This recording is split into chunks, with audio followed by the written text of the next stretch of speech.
Yes, what is the end game? The biggest business case of all. You're right, it's climate change. We have to get our act together. Power generation, transmission, and distribution accounts for upward of 30% of all carbon emissions. We know that carbon emission is the major driver of climate change, and all the extreme outages or the weather events that are happening over the last couple of years are indicative of this, whether it's atmospheric and ocean temperature warming, cyclone, drought, and rise of sea level. All these things are related to climate change, and we and everybody across the world are responsible for this. So, the solution actually seems pretty simple.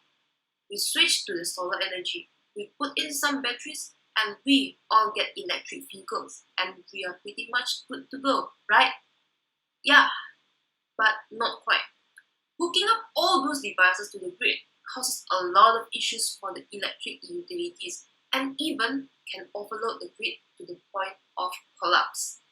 There are some modeling done by some researchers to represent the profile of all electric home where peak demand is 4.43 times higher than the average home of today.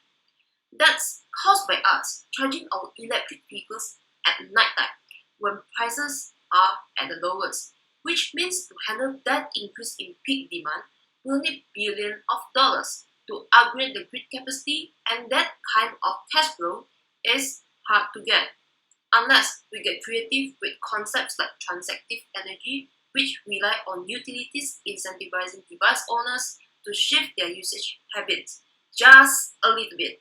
So we avoid overloading the grid at peak time, and we can gamify the whole thing by supporting peer-to-peer energy trading program, which enables device owner to buy energy from their neighbors using their discretion. This increases the utilization of renewable energy and reduces the peak demand. Currently, Malaysia government is working on a renewable energy transition roadmap or RETR through 2035 that will include action plans and strategies to reach the renewable energy target to 20% by 2025.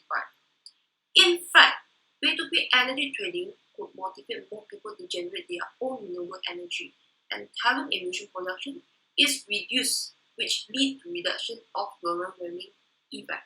And order to save the environment, this could be the solution. To encourage more people to use renewable energy, such as solar power, SEDA Malaysia, which is Sustainable Energy Development Authority, has introduced peer-to-peer energy trading.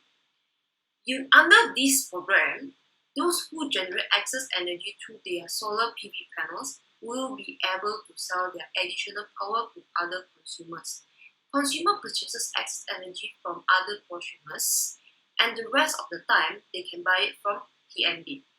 But the big question is, how can we encourage more people to join P2P energy trading program?